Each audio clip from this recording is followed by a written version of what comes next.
Hallelujah, hallelujah, hallelujah. Yada Yesu Kristo ase wone do ane ne bambo sonko ade aboye. Ebra yeti ase Yesu Kristo adom. Yeti ase na Awurade adom ara kwa. Nhira na nimonyanka se nka Awurade. Amen. Ebra nso yebra Yesu Kristo asisi amaye. Odofo ba bia wo wotimi nka bia na be ka me ho na yensua nyame asem. Ene ye wade sua kakra bi a mpese yesua. Amen. Efise ewo se yetimi ye kra nkwa je ho adwuma ewo ne yeden so yedi suro nya hopo eye yankasa ye kra nkwa je ho adwuma de ewie. Amen. Yeda Yesu Kristo asi bebre ya mo mpa ye na ye hia de sua na se ye bo mpa ye yeda wase nyame na kwafo asidan kan wodi won kronkron wadom ntina o ma ye ti ase wo bambo no hwe supanti na Awurade o ma ye da so tin kwamu Awurade ye hia wodi mu won kronkron be kasa kire ye be kire ye ade ahinta bia beda na de kire na da yi papa bra ye hia mudi be faduma de nyina ehye waso omra ase bedi ye mu hene Awurade be kasa kire wotumi ne odoso se wotamfo nyuma nyina ahode ne wotumi eni dwuman ewo ye hia mudi ne wi ade aseda ma wodin yada wase won kronkron so kan ye ho wo Yesu Kristo de mu. Amen. Yada Yesu asi bebre kana mepese ye kasa fa ade bi ho na adesua na mepese yesua no mato din se taming the tongue.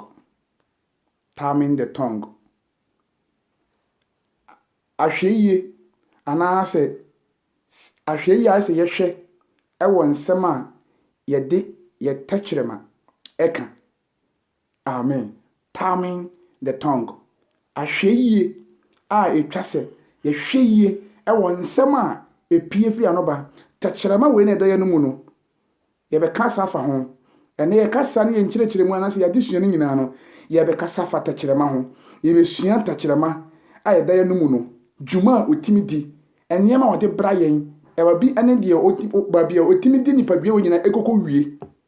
Amen. Bitima sere bebre se wo be share message no na ba like page no na wo be invite your friends na mo aba nyame nhira bebre enti fa Bible ni nkomo kakra bie o Bible no ko James chapter 3 ye kan free from verse 6 akosi verse 12. James chapter 3 verses number 6 to 12 e kan asem bi ho asem adesua na ye besua no ye be kasa fata kyerema ho tina mato din se taming the tongue. Ahweye a se ye hwe e wo itakyerema ho e wo nsem a epie furu so ba. Amen.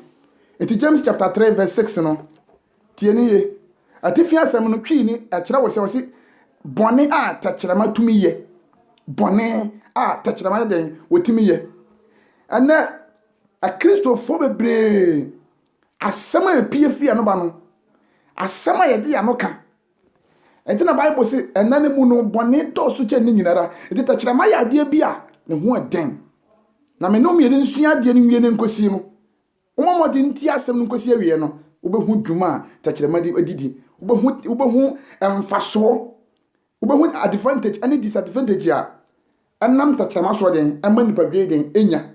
Amen.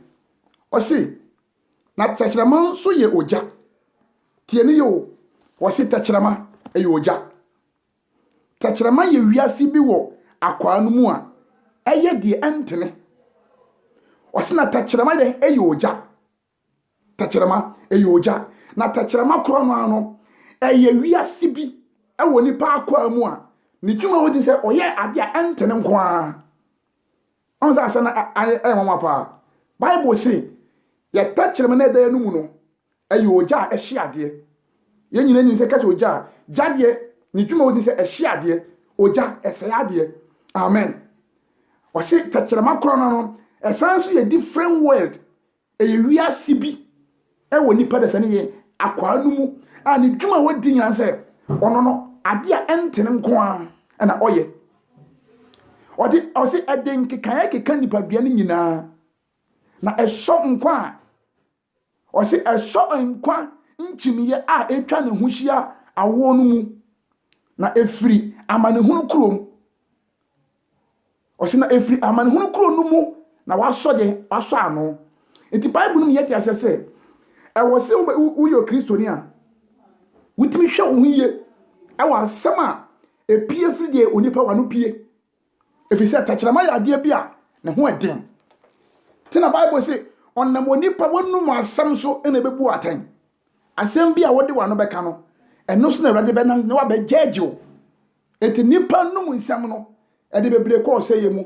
nipa num asɛm so no ɛde bebree ɛkɔ nkwa mu ɔwɔ deɛ teɛ Bible sɛ takyerɛma na ɛda yɛ mu no ɔyɛ ogya ne dwuma wodi sɛ wɔhye adeɛ takyerɛma ɛsan so yɛ wiase ɛwɔ akwaa no mu tie ne ye adeɛ a wɔyɛ nsɛm no adeɛ a ɛntene nko a enti hu sɛ woyɛ Kristoni paa nso hu sɛ wobie wano a na wodi obi atam takyerɛma no ne dwuma wodi no no wɔn sɛ Kristoni paa na so wodi wano odome Kristoni hu sɛ wontimi mfa no ɛnka nhyira asɛm Kristoni paa hu sɛ ɛntorɔ akokwa wɔ ɛyɛ takyerɛma ne dwuma bie no no yɛ obi a odi ntorɔ obi a ɔka atorɔsɛm obi a wodi adanse kunu mu obi a ɔburu ɔdome ne nua tie ne yo saa adeɛ wɔ nyinaa yɛ den ɛyɛ adeɛ bi a Bible sɛ ɛntene ɛwɔ nyame mu ti sɛ obi ɛyɛ bɔne a sɛ obi yɛ bɔne a na kyerɛ sɛ takyerɛma na ɛda ne mu no saa takyerɛma ne den ɛde nipa ɛkɔɔ sɛ yɛ mu ti Bible sɛ takyerɛma a ɛda yɛ mu no takyerɛma no ɛyɛ wiase bi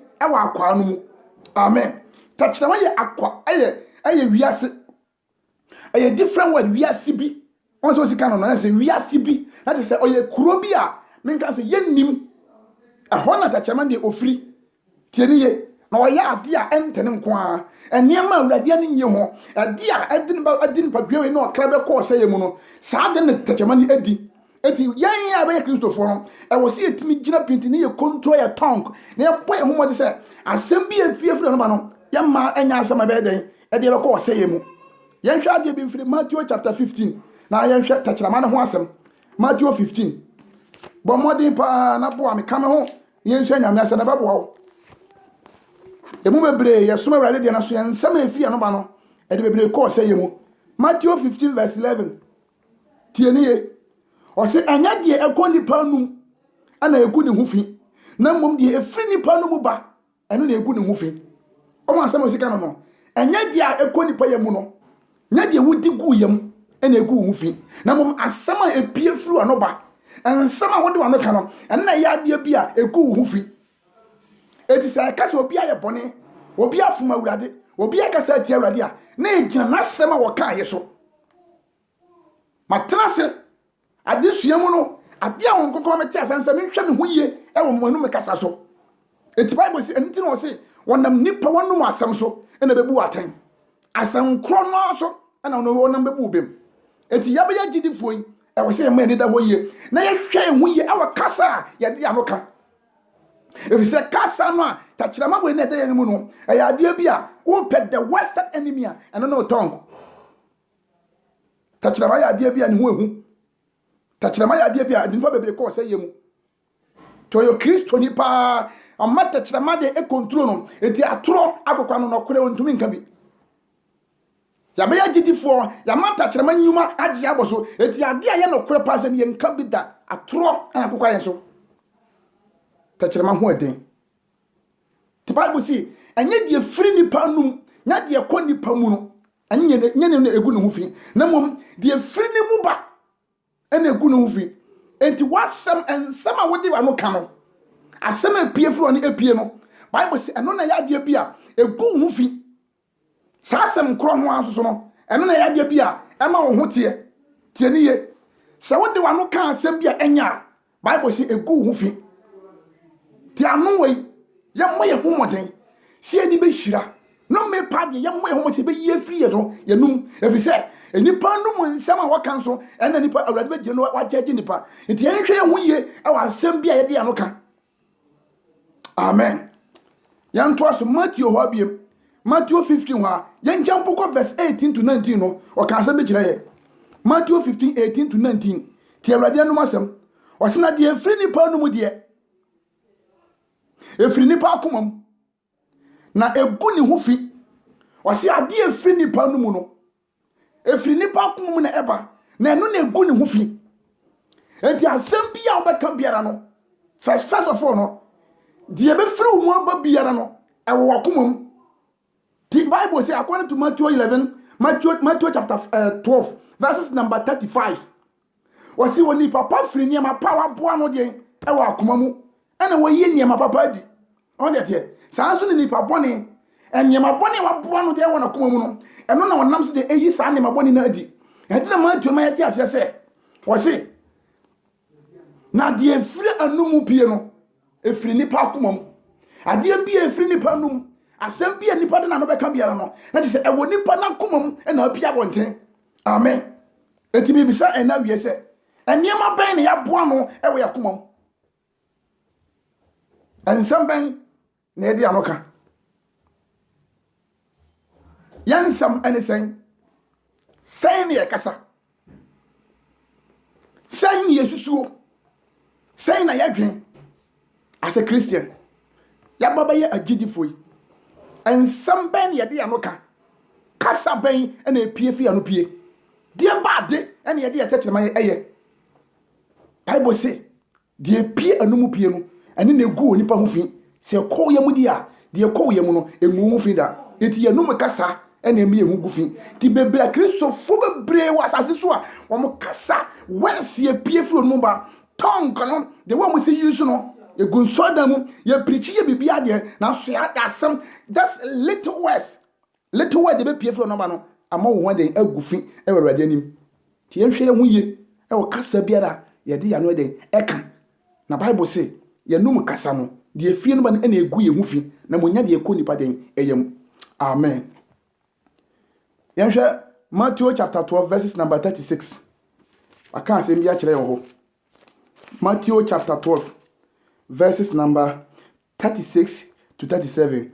Osina me semo se asem hunu biara onipa beka no wo be bu ho akonta atemuoda tie ne yo osina me semo se asem hunu biara onipa beka ni wo de na no beka no wo be bu ho akonta e wa atemuoda enti ade bia ama mane nya yense yakasa bebiri akasa kwa ye wo bi wo a obi ya ne bone otimi shed kokwamu na odome nipa no asimasiwe me nka na hwe no aboni pali dua na adome no Bible say onipa wanum asam so ana wonam bebu bem wonum asam no so ana wonam amen obebu fo ti asam no ye o eti abusianfo ye twahye mo e wo Yesu Kristo de mo mom ye hwe ya no kasa ye o se asam hunu biara asama emfra asama entere asama eye no mensam asama eni nyame asam emfra e se piefuro no mu bia Bible say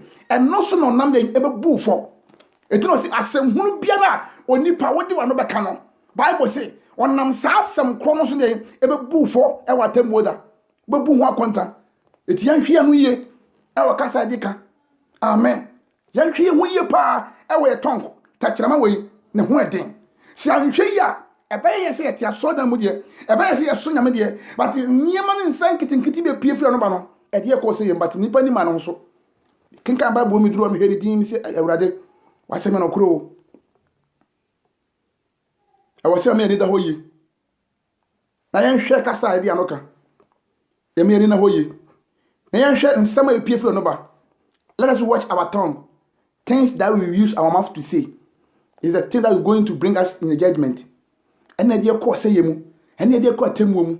Na Awurade say, on na nipa no asense hunu bi abaka so den, e de atemu den e be mawo. Amen. 37 no tie de okai. O se na won sam so na won number bu bem. Na won sam no so e na won number bu fo. Hallelujah.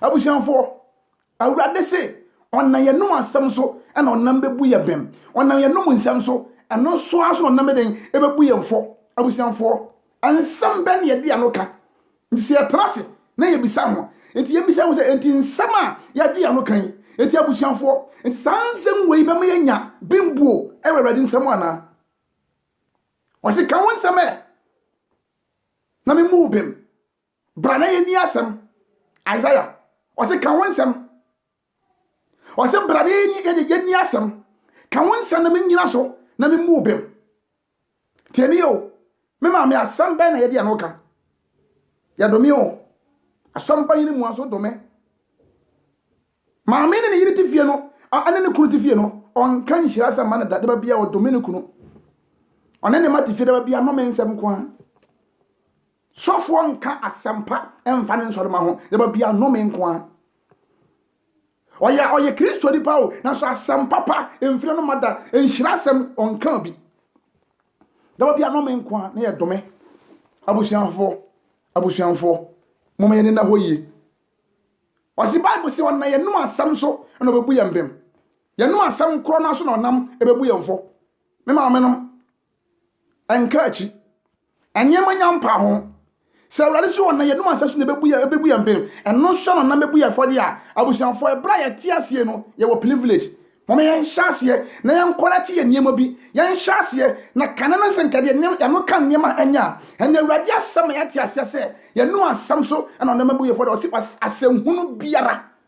asɛmhunu biara a nipa de wa no bɛka no wɔnam so bɛbu fo wɔnam so bɛgyɛgye wo wɔnam so bɛbu atɛnde a me maame me mapa abusuanfoɔ motwa ahyia mu ɛwɔ yɛsu mesrɛ mo sɛ moma yɛmfa yɛno nka nsɛm a ɛde nkwa ho san ɛde asomdwie ɛde ahotɔ ɛne ɔgyeɛ ɛbɛbra yɛn kra moma yɛmfa yɛno nka nsɛm a ɛnim na amfa yɛ kra deɛ ankɔtɔ amanehunum amen yɛntoa so yɛnsan nkɔ yɛ quotation so ɛwɔ James hɔ nom no amen tie ne yɛti verse 7 no yɛtoa so ɛwɔ verse 7 no wɔne deɛ supporting quotation mede support yɛ verse 7 ɔse na ntɔteboa ɛne ntakraboa ɛne mmoa ɛne wɔn a mmoa a wɔwea amen ɛne mmoa a wɔwɔ ɛpo mu nyinaa nipa de wɔn nso dwodwo wɔn na ɔse na wadwodwo wɔn ɔse ntɔteboa ne mmoa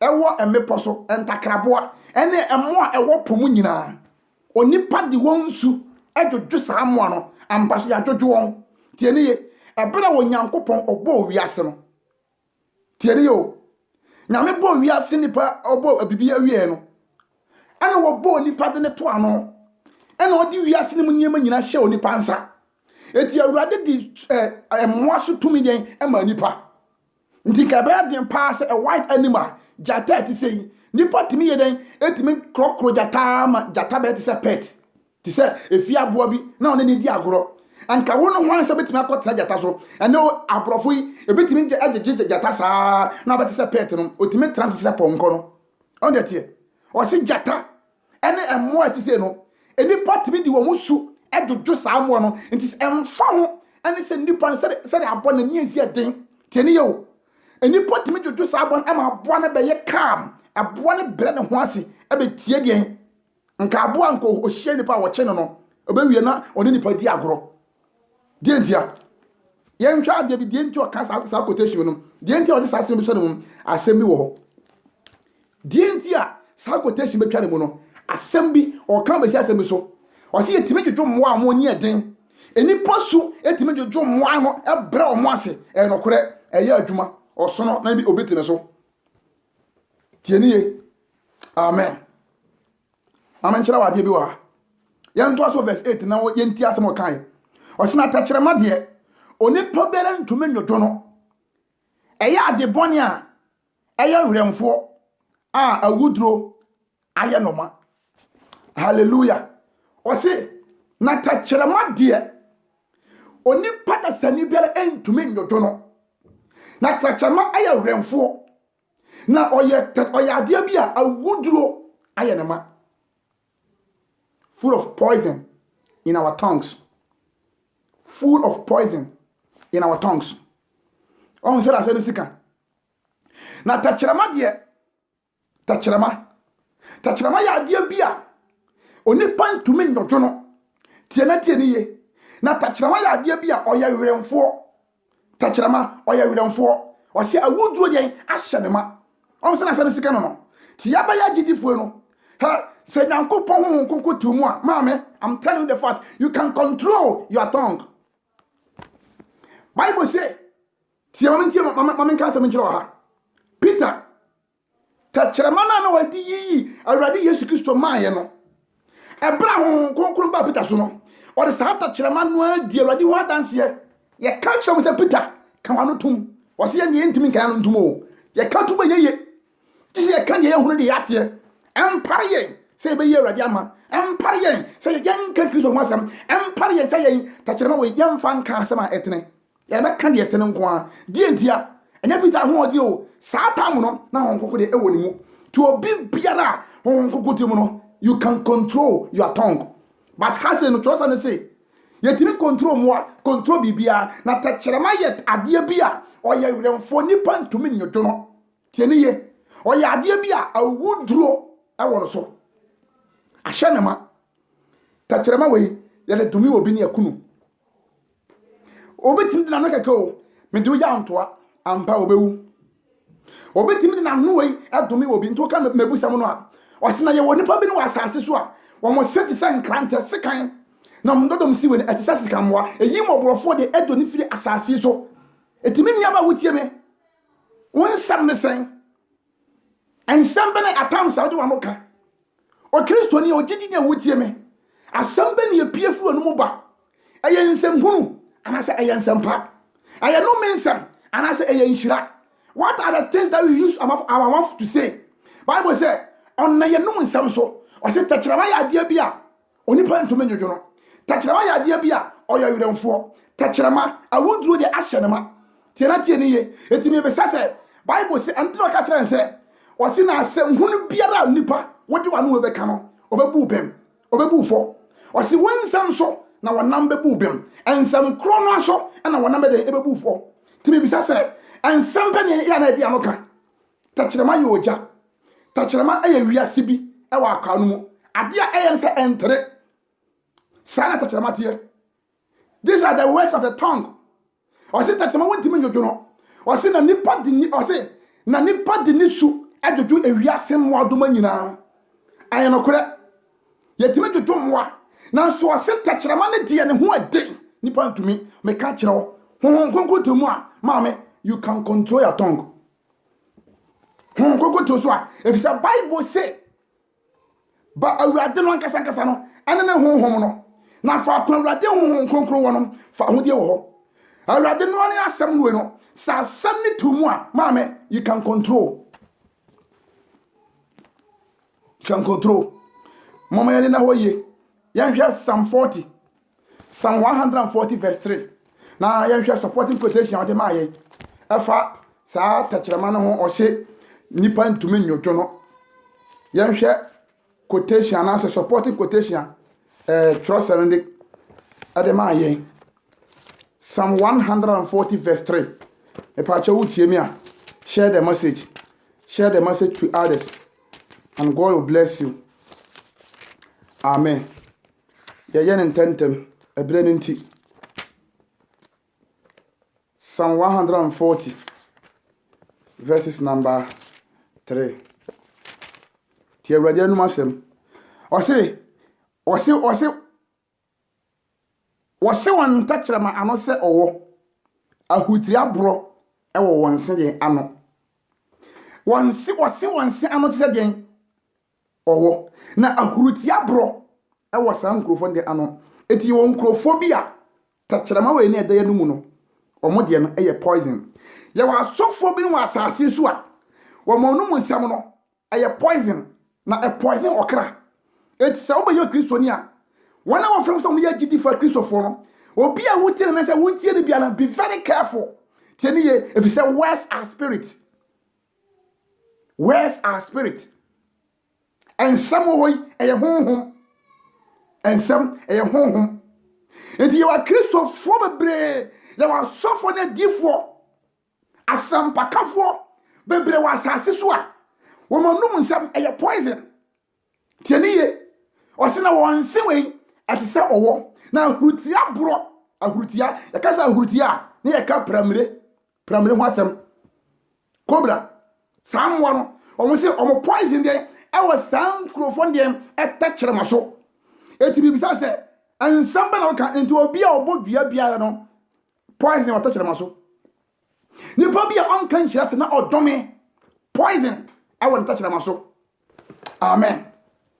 Oyo obi a won kan hyira nsem o on kan hyira sam da anytime bia no men ko a eni nua bro atamdidie nsehunu nsama emfra nkora on kan sama hye nkora on kan sama ede nkwaje ba ne de bia ne nsɛm bia yɛ condemn ko e condemn nipa ne nsɛm abrɛ wo krase wo saa nipa no Bible say wo tɛkyerɛma no ɛte sɛ wo na poison ɛwɔ so ɛne na James na yɛte ase no wɔsi tɛkyerɛma yɛ de bia wuduro wɔ so edi nkrofo bebre wɔ asase so a tongue na ekura wɔn no yɛ wɔ atofo bebre kura Bible ɛno na kɛse nipa bia ma wɔ ne na hɔ yie yɛ wɔ asofo bebre wɔ asase so a Bible say wɔn tɛkyerɛma ɛyɛ ɔwɔ ɛyɛ hurutia wɔn tɛkyerɛma no poison ɛwɔ so saa asɛm bi firi na nuba asɛm so mu pɛ okra nyankwa da ɛdɔ okra bɛ kɔ sɛ yɛ mu ti mo me ne na hɔ yie ɔmo from so bɛ yɛ kristofoɔ no amen ti awurade asɛm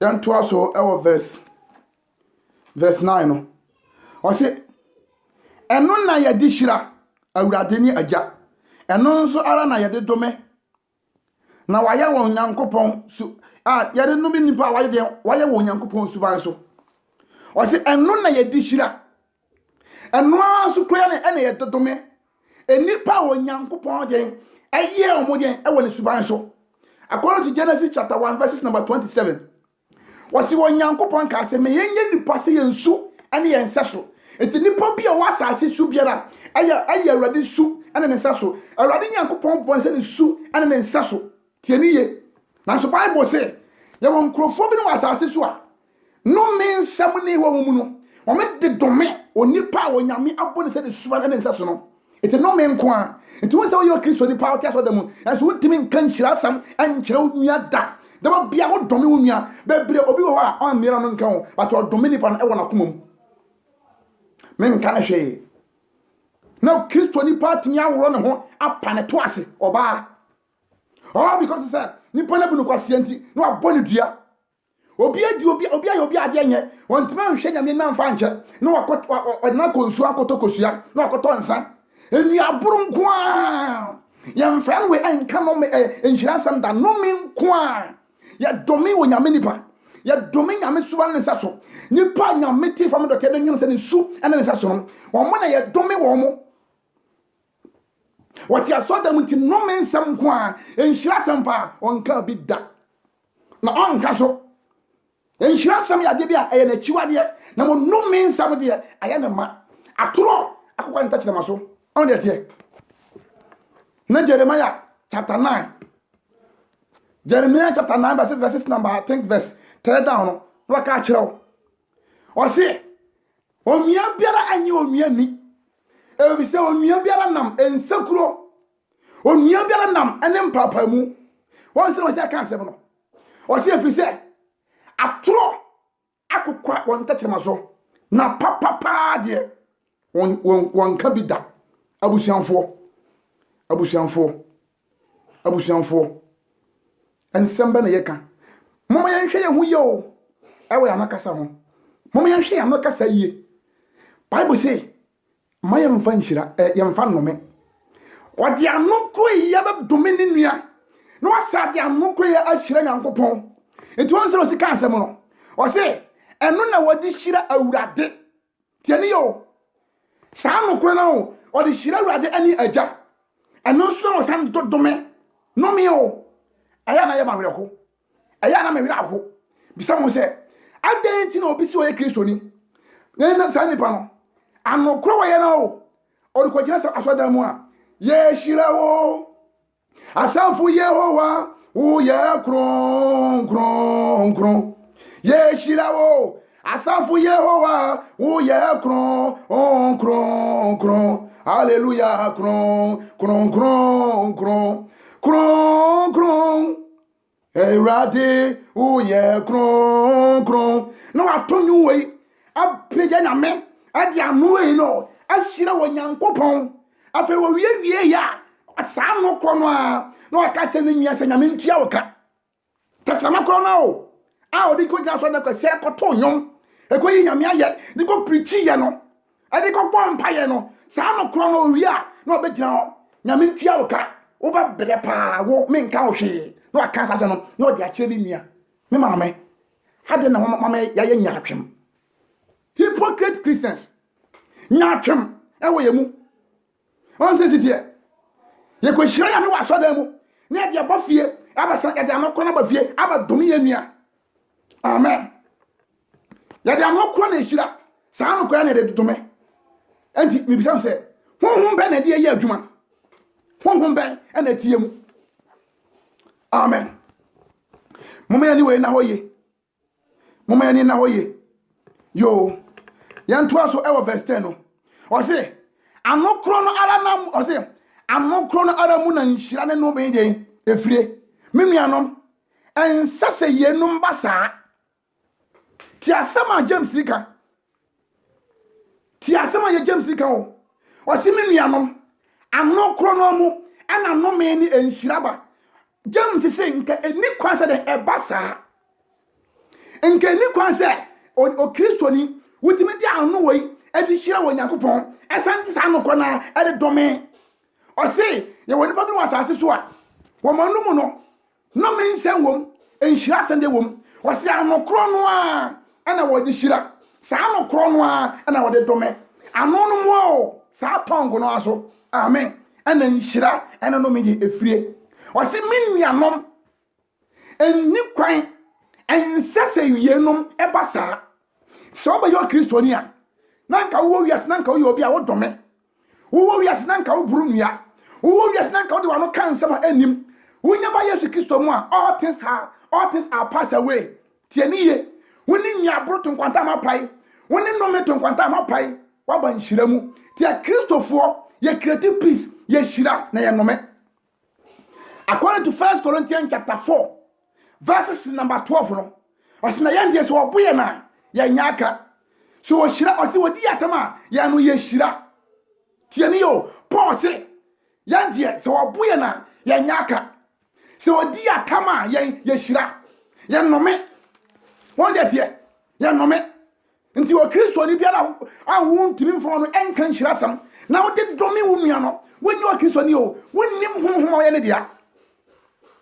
Bible see adrum pempen so bi ti asem ne ye Yesu Kristo na aduru bra se afahye bi aduru ana osoma na suafo se wo monko akura bi ase na wo monko siesie ho de emfama no Bible see okko omko akura bi ase ya anye no enti asuafo ne ka se owura enkrofo ya anyiwo de ne yenye opese yankasa magya mfiri so mehye wo mo ana nanka Peter mo pesa mo dome ma o ja firi so ebe hye san nkrofo na mo yesa no already hwe mo din o se mo munnim honhom ye dia munnim honhom kwa mo ye mo ne dia afisa oni pa na masa ba se ni pa akra na mo ba se akra nyina nyankwa edia ba ne se na wo se yo Kristo ni honhom kronkron temu na so no me nsem a ayewo no moma no kura abo atro akokwa wo tachira maso ya misaya ho eti aya no kure trodo kwashi na bibisa no aya no kure hon kronkron atiyemu osi ani kwan sa basa o anka ade ntumi nya ho ene ni pama na ye ho awurade sisa ade we ma de bo ahyase be pensa abere we entumi nya ho da etimi nya adwuma sa obi a wasi wotimi mu obi a wasi wodi machi obi a wasi wohwem yasuame eni kwan sa nipa no wotimi nya anu a yedi hira na odi nya anu kura dai yede dome eti bebre ne ya ye botro bojo wono a waye nyino wono so wanya hye ena wogina mfimfini eti ne na ba kusi wiase ba kusi Christianity ewiase fo kwa onu nie akristo fo kwa onu nie o se wo ye botro bojo I vomit you out of my mouth ma feel wo ye afamanum eti wa kristo fo bebre wasase so a nya me ba feel mogu in a judgment day. Nipa bia won sama ka no hwaniye asem bia pie fo no ba no be very careful na nyame na so be bu atan nyame wana so be tua oka. Amen. Verse 11 time no Proverbs chapter 18 verse 21. Proverbs chapter 18 verses number 21. Wasi owo ni nkwa mebusam eti dun wotwe eyimo aduo no baako wasi owo ni nkwa awota kyeremaso na de wodo no obedi na ba owo ni nkwa wota kyeremaso wasi life and death are in a tongue. Those who love will eat its seed. owuo ne nkwa ɛwɔ tɛkyerɛma so na deɛ wɔdɔ no obɛdi n'aba me nuaba me nuabranteɛ akristofoɔ abusuamfoɔ yɛhyia mu mekɔ hyia me bisa wɔn sɛ enti wɔnum nsɛm ne sɛn asɛm bɛn na yɛ na wode wano ka asɛm bɛn na yɛ ka kyerɛ wo nua wo maame wo papa wo sɔfoɔ wadamfo nipa wo no ne te asase so no ɛyɛ wɔnum asɛm a mote ɛne ne deɛ he asɛm bɛn na ɔka kyerɛ wo nua wafom wo wodɔ mɛmɛboa wɔnum nsɛm yɛ nɔme nko a wɔnum nsɛm ɛkɛri ɛbrɛ wɔ klaase wɔnum nsɛm ɛnhyɛ nkuran wɔnum nsɛm ɛbrɛ wɔ kra bi ase mɛboa ɛna wo nti ɛna obi da prison wasɛm bi a woka yi nti yɛakye wo nua bi ato prison yɛama no for life ɔmma biem wote fie edidi nom ɛsa nkwan w'ani agye mɛboa wɔtwa ntoro kɔsie no dura wokɔgyina sɛ dɛm ɛkɔhyira awurade akɔtontom yɛ ne kɛse agyina di adanse sɛ awurade mɛsom wɔ me nkwa na nyinaa wobɛduru fie wie ya wonu nwia wabɔ ne dua ɛnɛ wo nti asɛm bi apure fi ɔno ba yɛ nti no ɛnɛ wo nua hwɛ na brabɔ nyinaa yɛ basaa na brabɔ nyinaa yɛ mess wabrew nua down all because of say words bi apure fi ɔno ba yɛ nti o asɛm bi apue fi ɔno apue yɛ nti ɛnɛ wo nua brabɔ yɛ basaa ɛnso yɛ sɛ kristofoɔ moma yɛ ne na hɔ yie na yɛnhwɛ ho yie ɛwɔ nneɛma yɛyɛ ho moma yɛnhwɛ ho yie ɛwɔ asɛm bi yɛde ano ka bible sɛ ɔna yɛ nipa yɛ num nsɛm so na ɔbɛbu yɛ mbɛm ɔnam saa num nsɛm korɔ no so ɔna ɔbɛbu yɛ atɛn ɔbɛbu yɛn fɔ yɛnhwɛ ho yie na awurade amfa yɛ num nsɛm so amfa yɛ nkɔ ogyam amen tie ne yie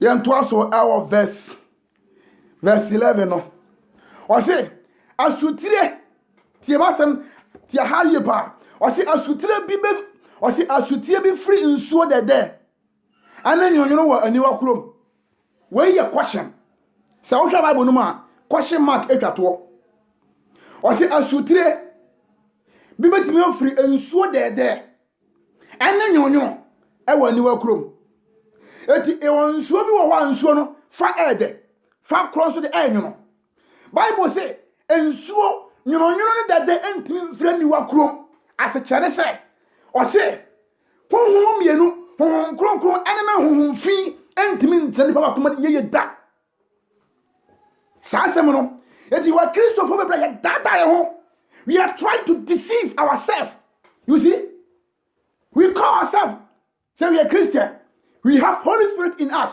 but the thing that we use our body to do doesn't show doesn't prove ɔse nsutire nyonyono ɛne dɛdɛ ɛntumi mfiri aniwa kurom eti yesu kristo ba do bɛkae ɔse ofie wura wontumi nsuma wura ne mbaanu saa na tie dia sɛ wodɔ baako na wotan baako nyɛ sɛ so bu baako animtia na twe baako bata wo ho yɛntumi nso onyankopɔn ane maamondeɛ ahunyadeɛ nowadays Christians many of the majority the spirit of mammon are ruling them spirit of mammon is ruling some of Christians you see but we haven't seen it we don't mind we don't care always we boast to our chest I'm a Christian I have Holy Spirit in me the person speak in tongues he used to pray he used to preach but always he used the tongue to curse someone but he called himself that a Christian you are a big liar I'm telling the truth you are a big liar or see a sutre there and so there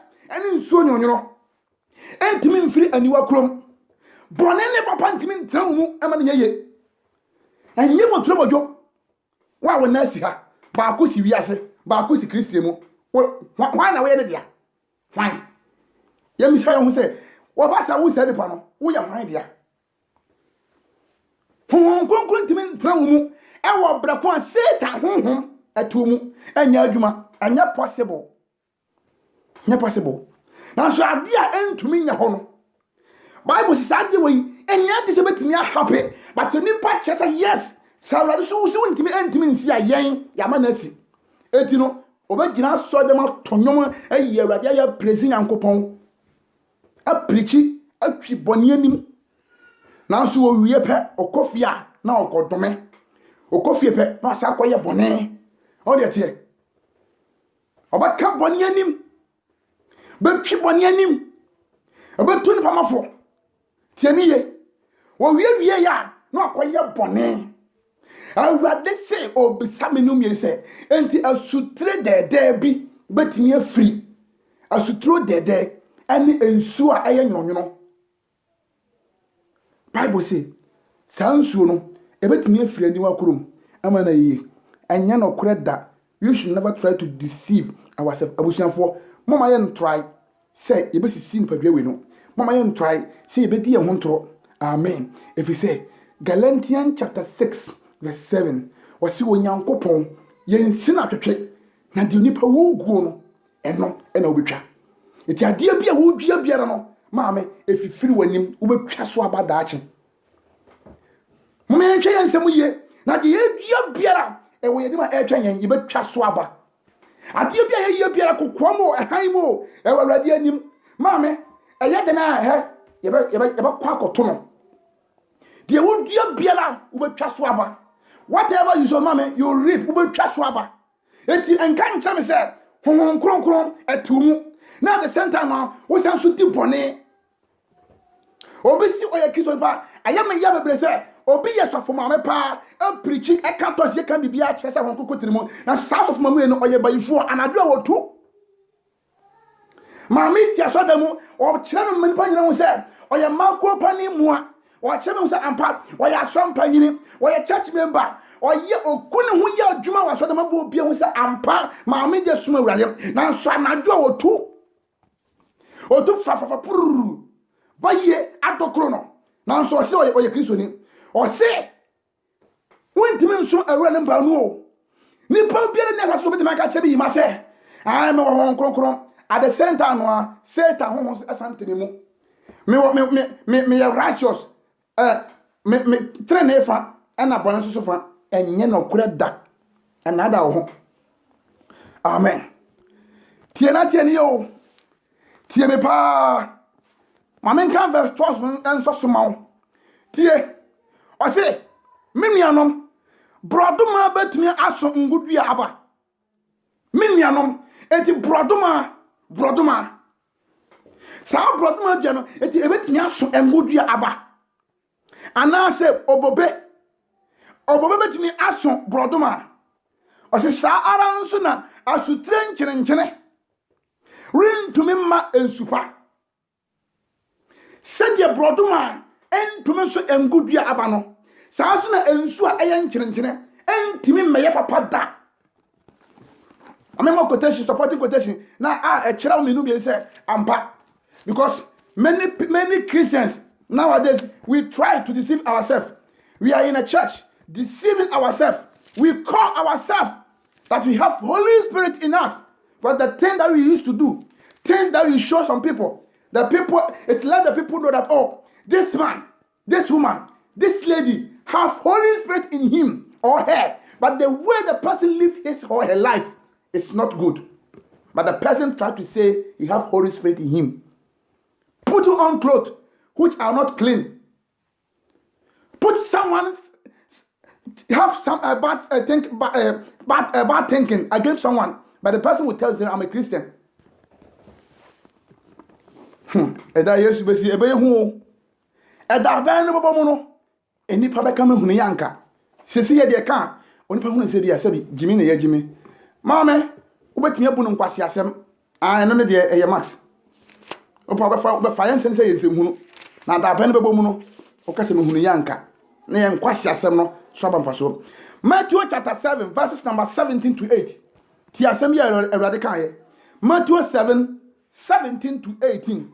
Ose sa ara na duapa biara so de abapa na duabone so de eso ababone ti asem ne ye ose sa ara na duapapa na ba oso no e ya abapa duabone biara de eso de ababone ti ne yo eti wo ha sa wo hwe wiase a so ko no obi duamako so obi duamako biasi ho a eduru brase ma sa duana eso aba obekọ na wasoma ko de aba saa na wo de amango si wono mu na amango ni nyina na eduru ba bia se eso amango aba saa na ankate obi nua pe enkwate kwadu enye possible tie ni ye obi nua pe enkwate kwadu bible say enti duaba o ti duapa no na ba eso e ya bapa dua bɔne so aba yɛ so yɛ ɛyɛ ababɔne tie na tie ne ye enti no deɛ yɛame wɔn koko tene mu no ɔso abapa tie me ɛno nti na Bible sɛ wɔn a wɔyɛ Awurade Yesu Kristo deɛ no wɔn a Awurade Nyankopɔn awo wɔn mo no wɔn mo ntumi nyɛ bɔne ɛfiri sɛ Nyame aba ɛte ne mu ɛne ne Honhom Kronkron ti deɛ wɔn koko te mu no tie ne ye it is 1 John chapter 4 verse 4 sɛ me man kuma modi wiase so nkunim dada ɛfiri sɛ deɛ te mu no ɛso gyɛ deɛ wɔ wiase ɛbaa ne sɛn na menum yɛm sɛ yɛ Kristofoɔ ɛbaa ne sɛn na yɛsɛ wɔn kokoro tie mu nanso so no bɔne agye yɛabɔ so dua pa ɛso abapa dua bɔne ɛso ababɔne 18 ɔsɛ dua pa ntumi nso abapa dua pa ntumi nso deɛ ababɔne saa nso na dua bɔne ntumi nso deɛ abapa ti asɛm no ye ɔsɛ dua ɛyɛ papa no ntumi nso ababɔne da saa nso na dua ɛyɛ papa dua ɛyɛ bɔne ntumi nso abapa me maame sɛ nka wɔn koko te mu a ka wɔnyɛ bɔne tie me deɛ wɔn koko te mu no ɔnyɛ bɔne o ɛno na nipa nte aseɛ nipa no so wɔ nim but yɛ mma yɛ so ma yɛ nkyerɛ yɛn Bible sɛ deɛ Nyame Honhom Kronkron ɔte ne mu no ɔntumi nyɛ bɔne ɛfiri sɛ wɔyɛ dua pa ɔyɛ good tree. Those people that they have Holy Spirit in them, they can never sin because they are a good tree. So they bear a good fruit. Bible says a good tree bear a good fruit. Now that is the same thing. A bad tree bear a bad fruit. So you can't tell me say I'm a Christian. I have Holy Spirit in me, but you always sin. You are a liar. And never pray that it's not true. Don't tell me. Or say diapa and to me so ababone. Sanso diabone and to me so the abapa. The Bible says, okay, Matthew chapter 12 now, verses number 34 no. Or say na ehuritiama. Ebra mo ya boni for yi. Ebe sisen watimi aden aka asempa. On dey there. Eti nipa biara o ka kya me say, Awurade Honhom Kronkron ewo me mu no, ontumi da. Se the James na yehwa yete ye no. O se asuo, o se asutre, dede, eno nyonyom, entimi mfira ni wa krom. Broduma dua entimi nso angudua ba sana asu aya nkyerenkyere entimi nana supada bara nenu ade Kristo senka ade wentimi nya ho no nipa se ebeye ho enti yetinso da mu ye cartons ye preachi ye bibia bi ye kyerɛ sɛ wɔn kokuru we mu na so ya brabɔ nye wɔn se setie timetra ni bi se ho bebre. Many people are in the church try to deceive themselves.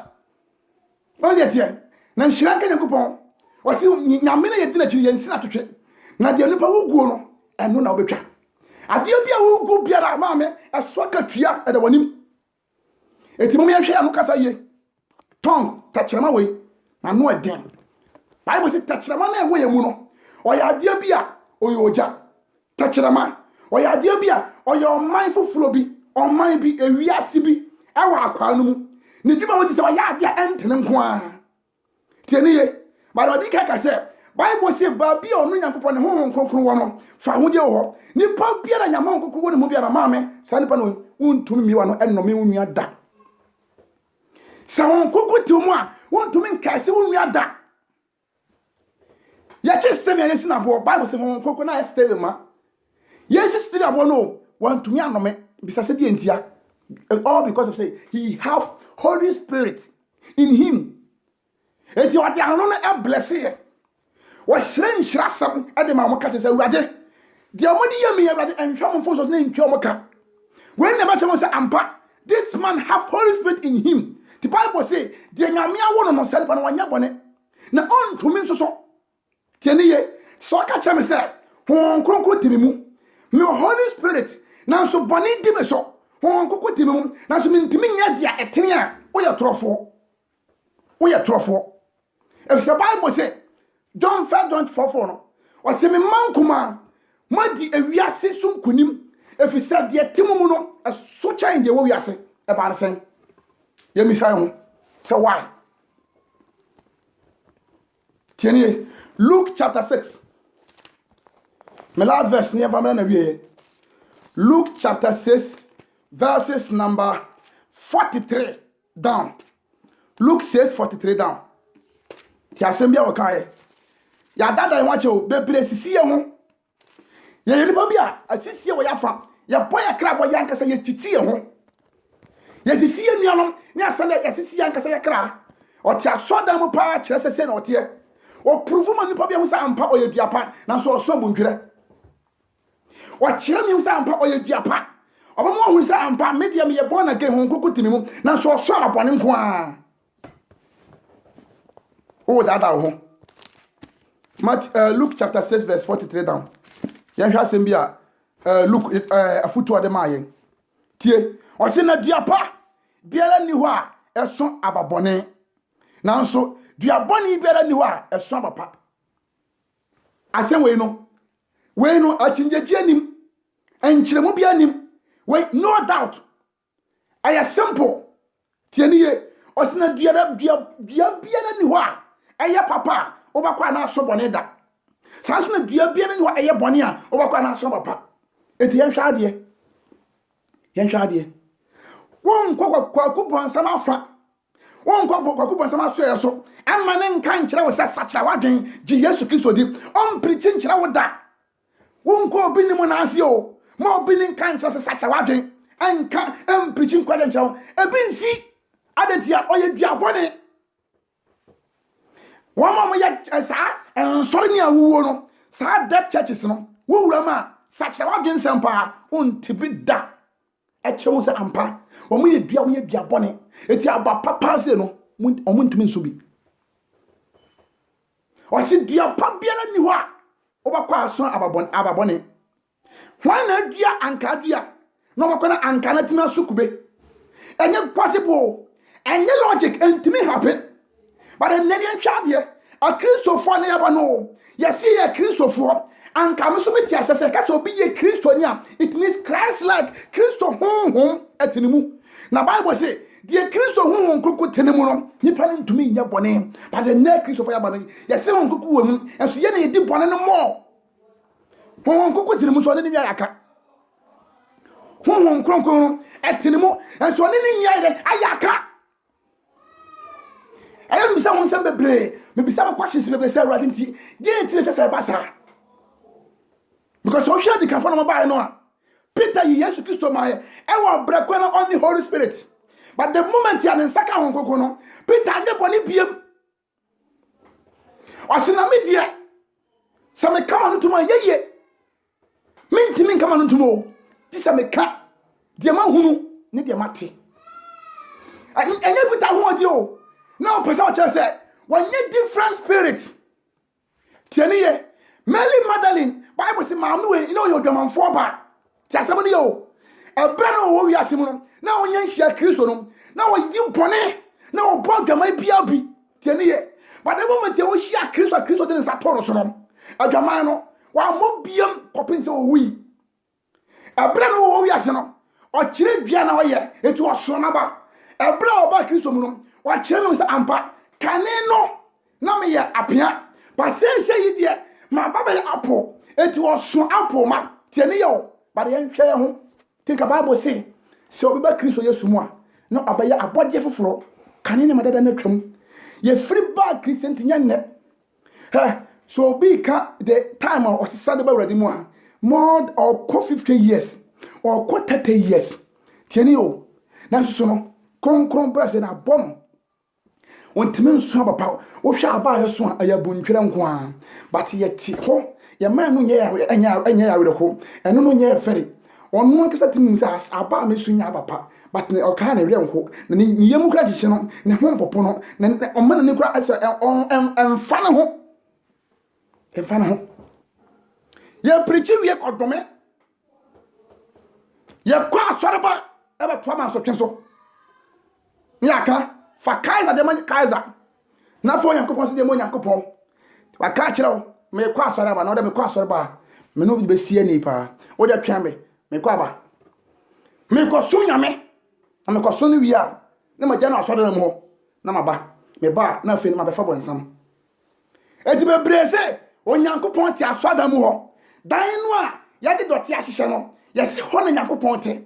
It is kwasira duru a wase me kwa asore okoko so nyame no wi a oba na adwene se wagya nyame no de e wa asodam ho oba pe na obefa bonsam on de tie ya dada e ho yo verse 44 ose na dua biara ose na dua biara na ba na wadi hu no ose dua biara dua ne na ba ana edi hu no dua akro tie ne ye dua na wo se wo ye no so ka se wo ya anka dua na o kan no tie e mama ha because se ka se dua sa anka dua se siwa sa ayi sa tangerine akutuo ne sa nua we no se sa nua sa dua dua ne se we no se wo dua na se siwa na se nya nso aba no a ne nyina the same wo hu sisemu but ti se enkodu abra e ba so aba no ene be di grade ne hu se ampa we ya akutuo we ya nkatade we ya ankapa on the tie eti na o se dua biara no dua na ba wo so no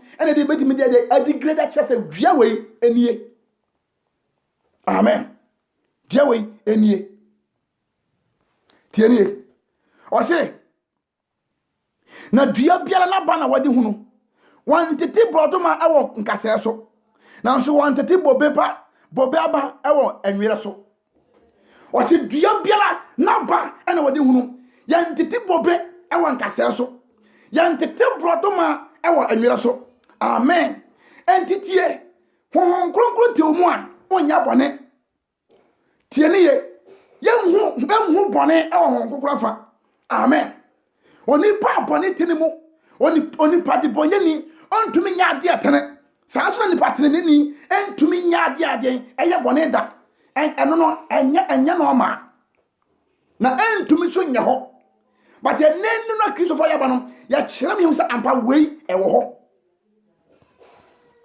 ayasɛm yasempa sana hwɛ Christianity ma sɔfo ne gyane pa ne bebre aprichi o na one ne yonko sɔfo we gyina ha na we gyina na mo toma no ho na we di ne yonko atem na we sunu di yonko atem ye misa ye ho sɛ enti saa honhom kronkron na we yemu no ya ka ho asɛm no honhom no a edi Peter mo yi adwuma honhom a de Paul mo yi adwuma no saa honhom bi na ne etie mu ana adene ye gidi fo lan so fa kyɛ ni yemu fa kyɛ forgiveness ya ni bi forgiveness you don't have